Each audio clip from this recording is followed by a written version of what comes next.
A lot of people are going to watch you saying this, and they're going to be like, wait a second, what does he mean? How would you explain that? I wish I could. When I left Puerto Rico that night, I could no longer even make a fist. I went 10 years without even making a fist. Couldn't even put on a boxing glove. Tried to understand what happened. I just never could. I spoke to my friend Dr. Schuler at Garden Grove, California. He invited me to speak, but that was more like tell it like it is. But for years, this has haunted me because I didn't believe in religion. I didn't believe in Jesus. I didn't believe in, it was weakness. Everybody I'd ever seen in my life who had religion had crybabies, or they'd lost their husband or wife or girlfriend, or went, had gone to jail or something. But I've never, here I am talking about it. It blew me away, and that's where I've been since. Right, I read that you essentially thought that people who were very religious were almost losers. At what point did that change? You know what? Everybody I admit, if I saw a boxer with a Bible, I knew I was going to clean his house. I mean, religious people, I didn't, and it doesn't matter what religion, I didn't believe in them at all. But all of a sudden there, people started calling me Reb. I tell this story, Brother George. I started my own church in Houston, and in order to go to prisons and hospitals, I was ordained in 1978, and it all changed for me. I became the one thing I most detested. I became. You're a very proud man, and I think at times, you've been very concerned with how people perceive you.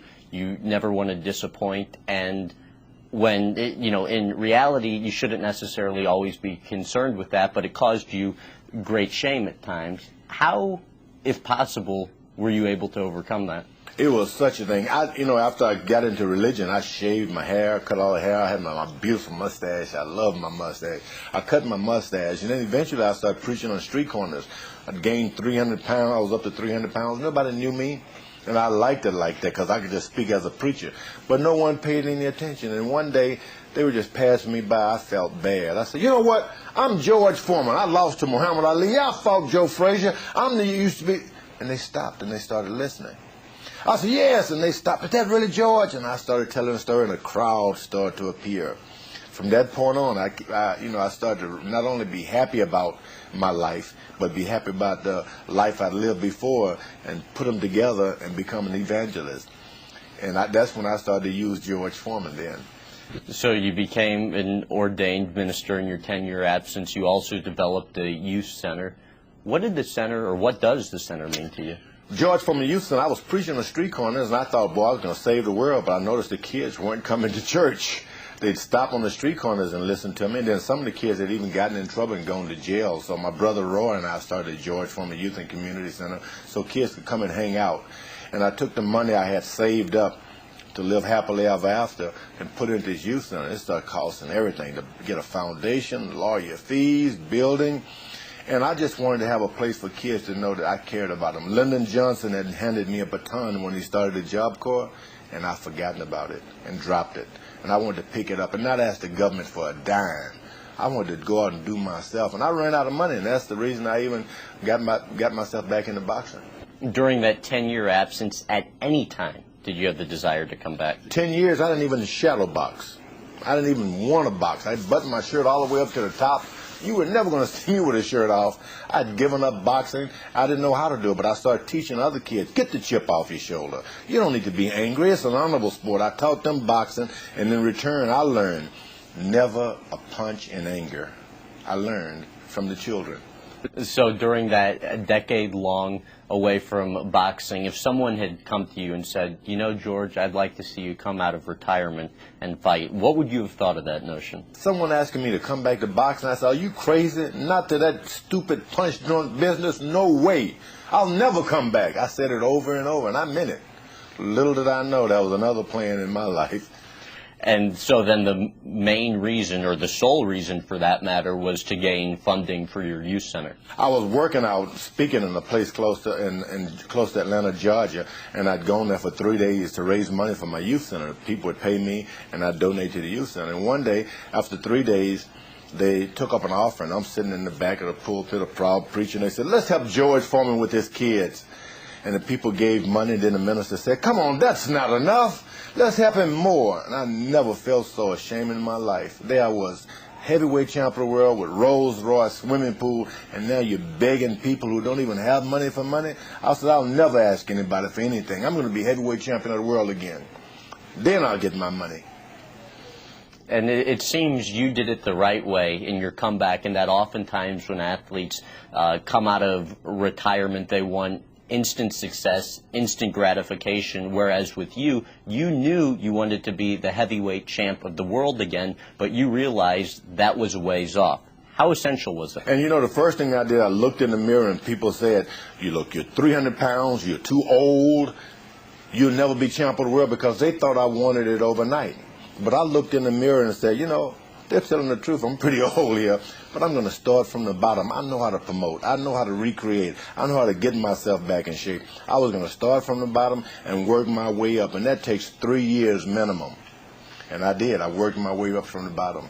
And also, it should be noted that when you came back, a bit of an image change. No longer were you this surly beast of a man that people loved to hate. People loved you. You quickly became the people's champ. Explain the transformation. Well, for 10 years, I didn't own the television. I never watched television at all. I read everything, watching newspaper. Even ESPN came up, and I know what it was. Wow. But then all of a sudden, I'm watching prospective boxing match opponents, and my wife caught me. You watching television? I said, no, I'm not. I'm getting the television.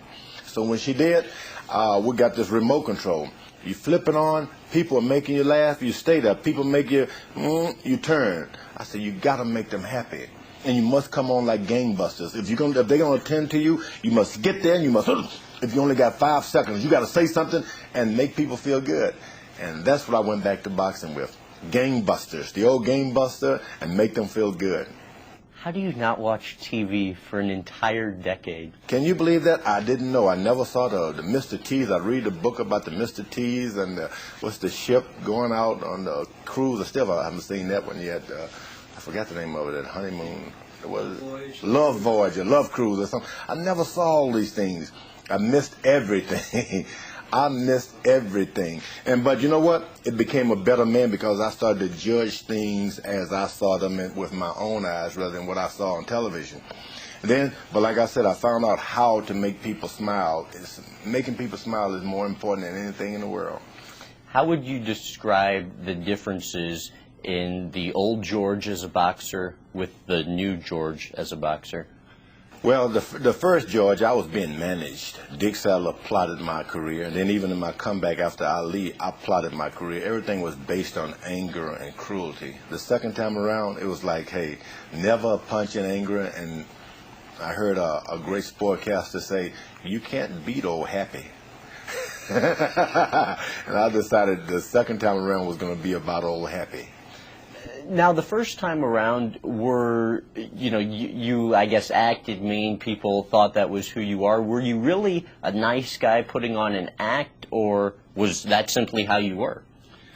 You know what? I was such a bad guy outside of the ring that you saw the best of me in the circle. I was a terrible guy outside of the ring. I wasn't a nice guy. Not even. It gotten to the point where my mother would have to check and call to see would it be okay to call me and what time she'd have to call me. I wasn't a good guy at all. It was nothing I was proud of. That obviously changed. How great did it feel to walk out into that ring to face Michael Moore for the heavyweight championship? You know, in the 10 years that I was out of boxing, sometimes people would walk up and you see them being turned away by other people, and they were so nice to me outside of the ring. They didn't know where stewardess would give me a first-class seat because I was too big for the small seat. There wouldn't be any meal. People were kind to me, give you a booster and not charge. I said, how much do I owe you? Get away, biggin'. They were so good. I said, if I had known this when I was heavyweight champ of the world, I would have treated people differently. Now, all of a sudden, I'm fighting for the title for the heavyweight championship of the world. I got a chance to be the champion and do all those things to people I wanted to do the first time. I should have done the first time.